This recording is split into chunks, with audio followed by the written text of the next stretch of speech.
and this is Spoonie Squared, where we look at all things workplace and how we can thrive overcoming the barriers of neurodiversity, chronic illness, and gender. Yes, gender is still a barrier in the workplace. And today I am reacting to people's responses when I told them I was autistic, and they fit into a few different categories.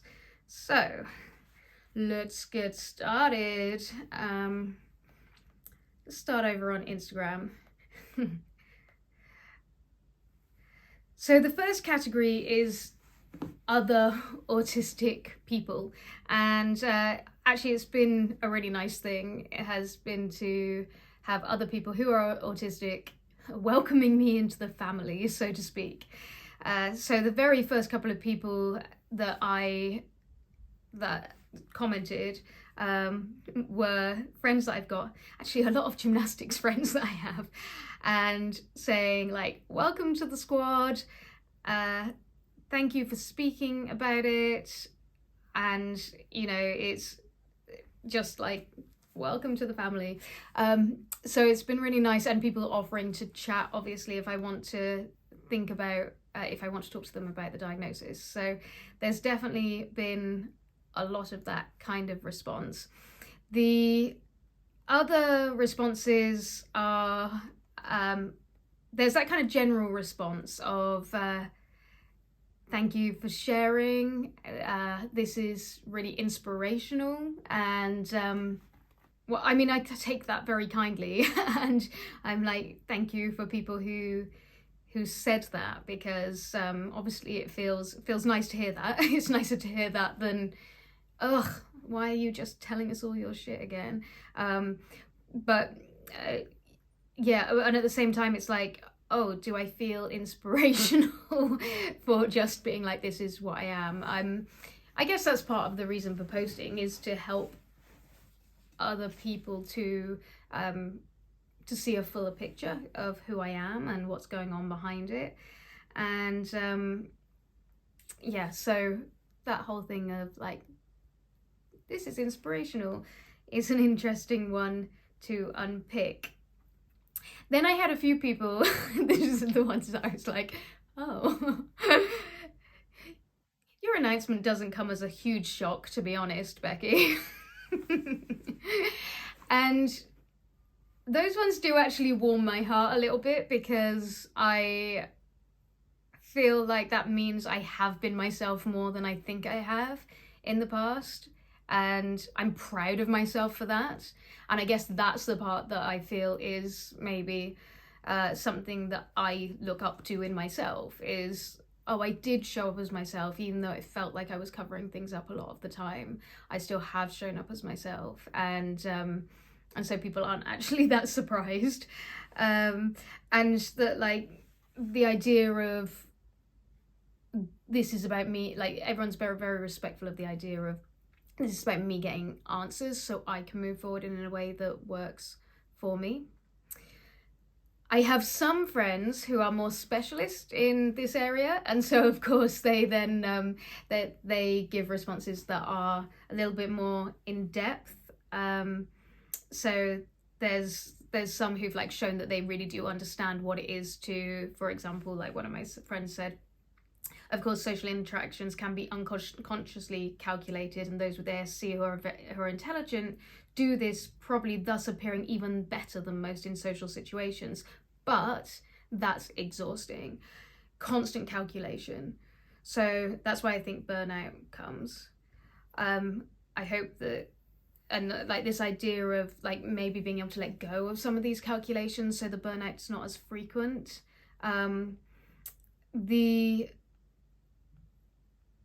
Yeah, and what's the, and like, I'm strangely elated for you, because it sounds as if this is a key piece to the puzzle for you. Yeah, and so that's also really, it's nice when I hear that from other people, because I'm like, oh yeah, you get it, like why I went through this process. So, and honestly, like, I mean, every single response I've had has been so overwhelmingly positive. There is one that I'm interested in, which is And of course, if you are thinking about getting a diagnosis, or if you've had a diagnosis, you've probably had this question, especially if you are late diagnosis, if you're a woman, and the question of masking. And there's a little bit of, doesn't everyone feel like that? And this is something I want to explore a little bit further, is this idea of masking being something that like everybody does, and we all show up, especially in the workplace. We put on our mask, and we show up in the way we're meant to show up. So that's something I want to explore more. What's the difference between doing it, between somebody who's autistic and masking is part of that presentation, and somebody who is neurotypical and is kind of putting on a face for certain situations, because that is what people do. There have been a few people who have also wanted to talk to me in a little bit more depth about what it means to go through the process of getting a diagnosis. So I've got a couple of friends who have said that they are self-diagnosed. They're almost definitely sure that they have autism, but they haven't gone through the process of diagnosis, and they don't know that it's the right thing for them. And in those cases, I'm and these are like actually really close friends of mine, so we're going to sit down and have a chat, because I think it's helpful for me to talk it through, and I think it's helpful for them to talk it through too. And then I also had, so one person says, welcome to the superhero club. I clearly have quite a few autistic friends, or neurodiverse friends, and he said, the funny thing is that now you've announced that, it makes sense why you're so awesome.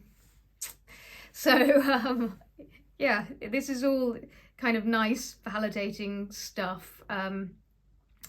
The funniest response I got, oh my god, Becky, I was expecting you to say that you were identifying as male. My first concern was you'd have to learn to do pommel and parallel bars, which will only make sense to my gymnastics friends. But I mean, let's be real, like gender and autism, we know that there's certain correlations around like gender spectrums, autistic spectrums. So I'm not announcing that I'm a man, despite wearing a man's shirt right now. However, as we move forward, maybe it'd be interesting to talk about gender and the gender spectrums, about gender spectra. So that's just some of the responses that I got. I was very happy to get. Thank you to everybody who has reached out. There's lots of other messages as well that people have been sending me, which have been very thoughtful, well thought through. And I really appreciate that. So thank you to everybody who has, who has reached out to me in that way. I feel very lucky that I've got a community around me who does embrace and celebrate difference. And I don't think that's a surprise, actually, because I think that I've kind of curated my life in that way. Those are the people that I've gravitated towards. So it isn't that much of a surprise that my bubble reflects back to me that sense of acceptance. So it's nice, and it's been nice, like I said, that it's opened up doorways for people who are also feeling, also thinking about going through the process, or who have been diagnosed.